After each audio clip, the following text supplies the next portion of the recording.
Whoa! Whoa! Jesus! This chair has no back.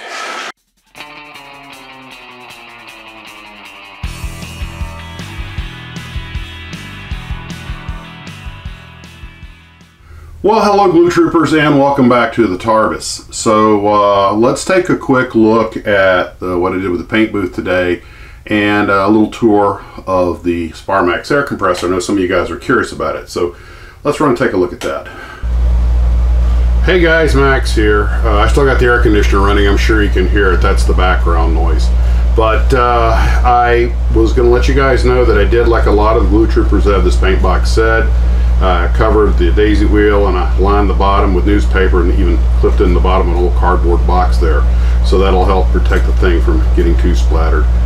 I suppose you could go ahead and put some lining around the inside of the translucent area, but that might cut down on the light. But then I suppose you can put a light on it to help with illumination if you do it that way. Just a way to keep the box in good condition. Everybody's warned me, do not make it a habit to be folding it up and opening it repeatedly, because these little hinges will eventually break. So with that, I know some folks want a closer look at the Spar Max Air Compressor, so let's step over there. Now this Spar Max Air Compressor has the pump, the big shiny part up here, and the tank down here. It's got a pressure gauge here and one through the regulator right there. Of course, it has the moisture trap. Comes with two little holsters, and the switch to turn it on is right back here, and it'll pump for just a little while before it'll shut off, because it doesn't take long to fill that little tank. And very high quality, a 5-star rated piece of equipment. Of course, my Badger 105 Patriot is attached here, and you have a second one here, has a cap on it right now. I ordered another Badger fitting so that I can put my Apache on it, because it's set up for Badger. But I knew you guys wanted a closer look at that, so there you go. Very simple, very easy to use, takes about 5 minutes to set it up, and I'm looking forward to using it a lot more. Well, I hope you enjoyed that. Really nice equipment, and of course, as I mentioned before, the beauty of that paint booth is you can always put another one beside it and make a double wide, which, like I say, I don't really think I have room in here. Probably not the need, but you never know what the future holds. So I got a couple of packages today. The first one, I already opened them up, so it's not actually an unboxing. This is another gift from my wife. This is a precision circle cutter. And I wanted one that's supposed to be like the 5-star rated one, so I should be able to cut out prop spinnies and things like that much more accurately. Now the one I've got is very basic and kind of does a job. It's do a lot of sanding. It doesn't usually, when you go around it, somehow it just doesn't quite line up the other end. You want to, you know, we'll put that on the bottom. Hopefully no one notices. And I got a box from Steve, which I have already opened. The first thing that was in it, this is Steve's Model Mania, was this book on the Corvette, which is mostly pictures, and it says Corvette Stingray. And I forget what year the Corvette was named the Stingray, but I remember the first ride I got, and one I've told you guys the story before, when I was about 10 years old, was probably a 63, but it said Stingray on it, and the guy had the little little Playboy bunny sticker in the back window, and oh man, he must be cool. And of course, he was 19 or 20 years old, and I was dying to go for a ride in it, and I just got the battery alarm, so stand by.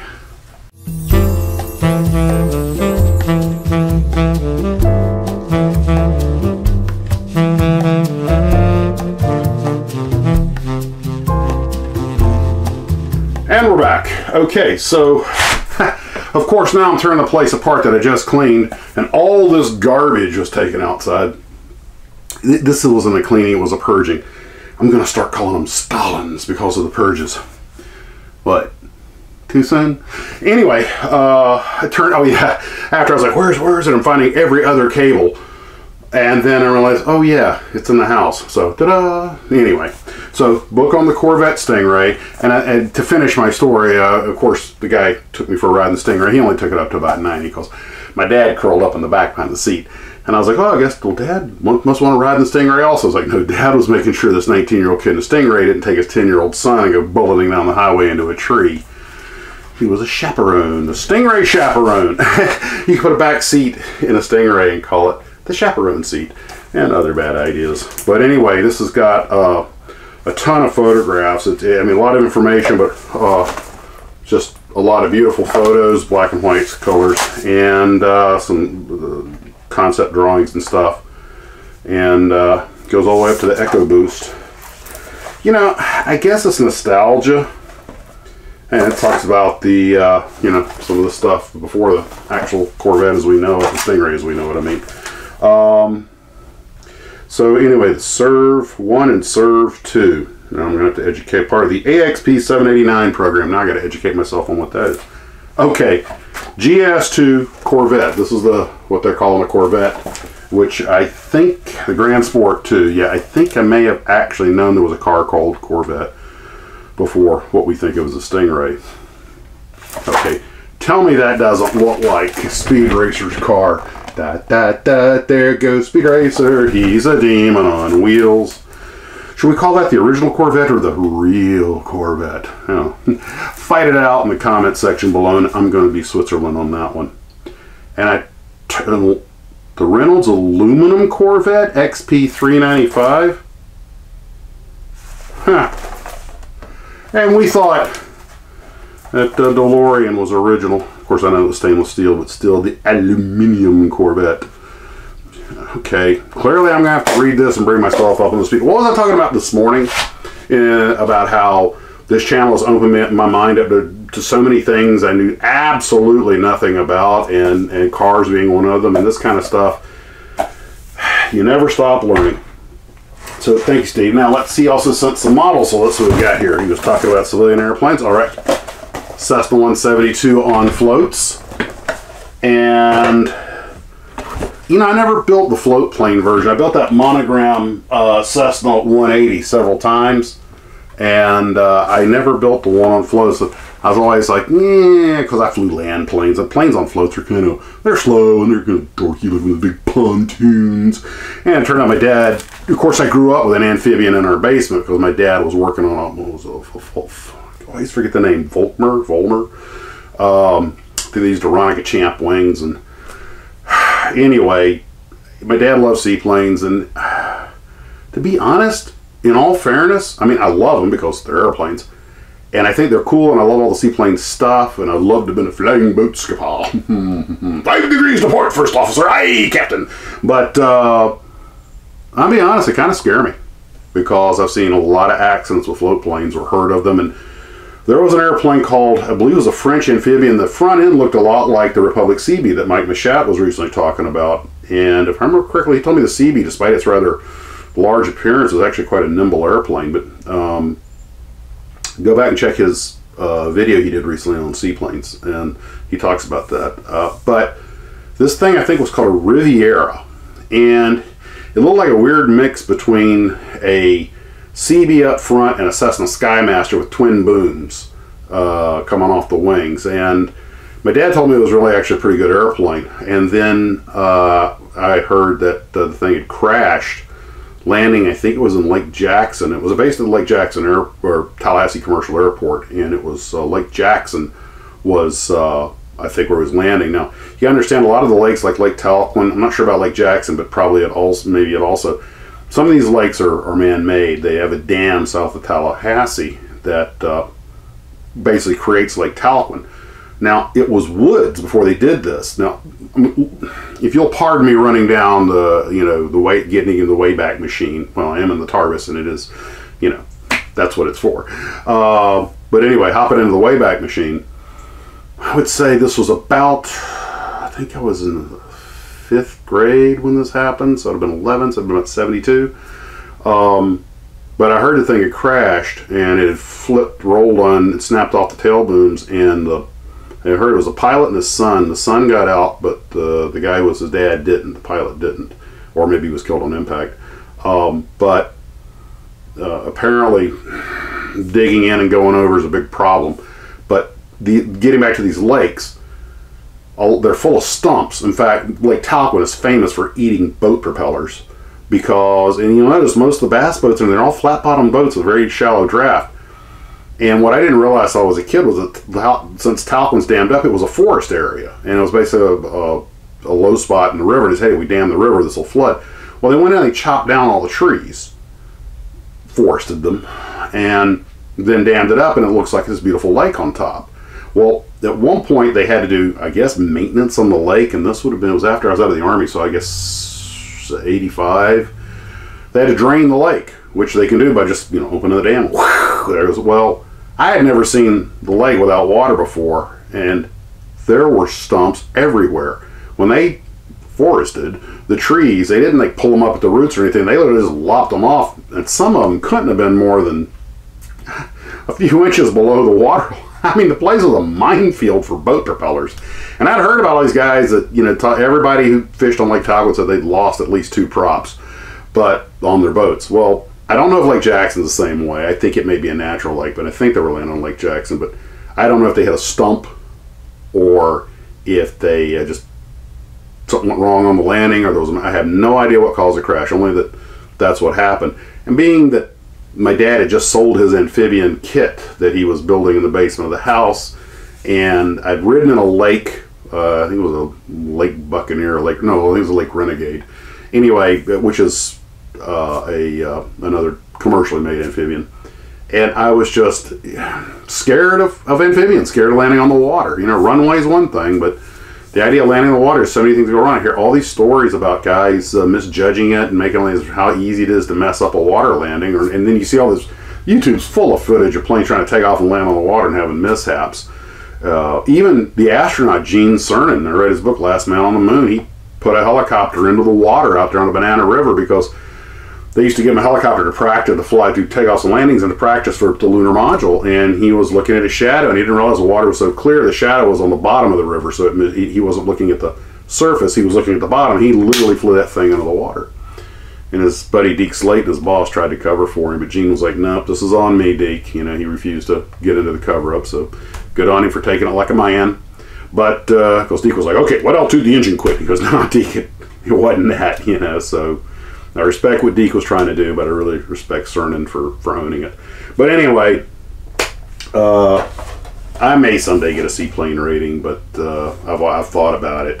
But I'll be honest, I'm intimidated by it, and I don't hide from that. So the next thing we have is the Skymaster. This is the 02, but in 1/48 scale. But I think this kit can probably be made as an 02 or as a Skymaster.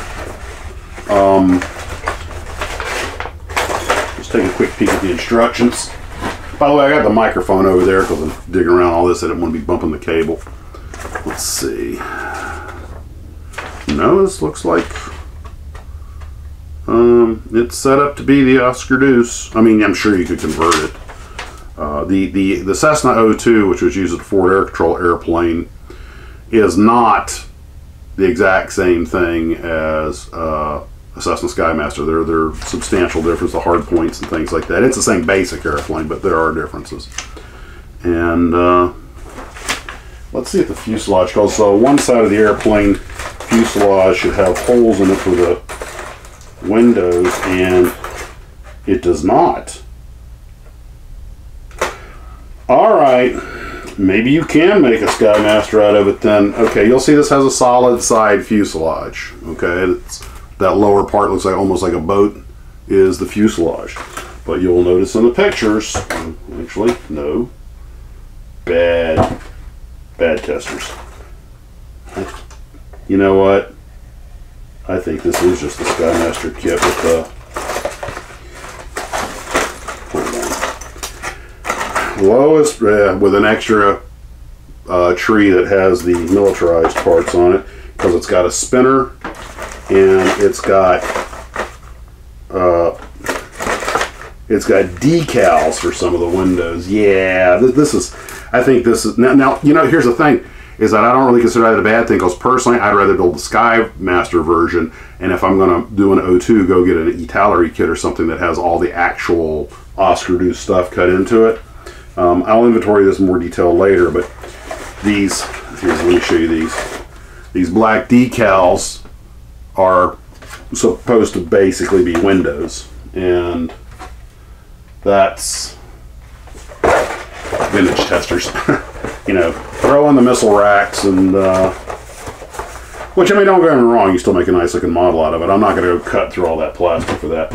I'll probably make that a civilian one, partly because I've flown Skymasters, and I'll try to make it like something I've flown. Oh, here's the letter.